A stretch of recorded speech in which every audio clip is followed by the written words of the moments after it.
Magandang hapon mga kabay. So ito yung repair ko ngayon mga kabay, 39399. Ang model nito mga kabay, DW810. So yan mga kabay, sasaksak po natin. So wala po siyang power mga kabay. So bubuksan natin mga kabay. So yan mga kabay, natanggal ko na po yung mga screw. So bubuksan na po natin.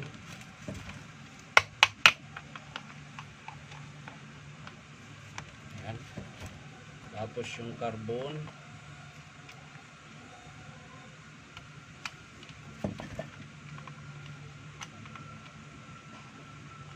Ayan, yung kinabit na carbon mga kabay ay hindi na po original. Replacement na po. Yun.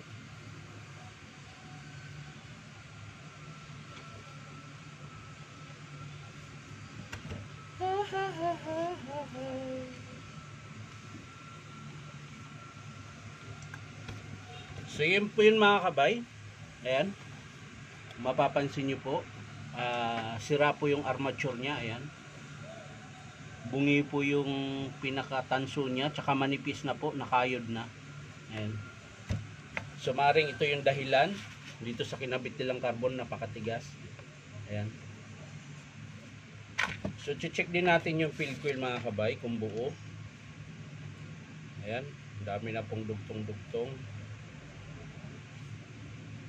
So ayusin din po natin yan mga kabay kung sakasakaling i-approve ito ng customer. So ayusin natin. Pero titester po natin yung field coil kung buo.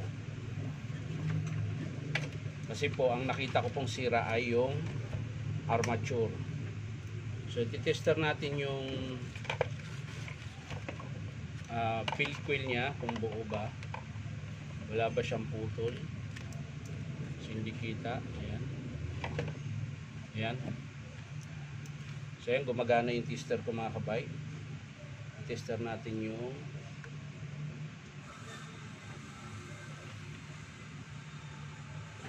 so yan mga kabay. Buo po yung kabilang linya. So dito tayo sa pangalawang linya mga kabay. Ayan. So dito naman sa kabila.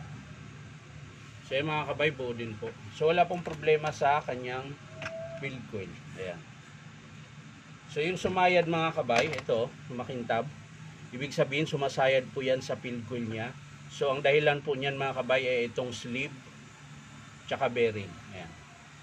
Sa harap naman mga kabay, ayan, sira din po yung bearing. So ang estimate ko dyan mga kabay, armature, bearing 607, 608, tsaka yung kanyang sleeve. Ito, tsaka carbon brass. Pero i-check ko rin po yung kanyang gear. So kailangan kong buksan yung gear mga kabay para makita natin kung buo, kung wala bang bawas.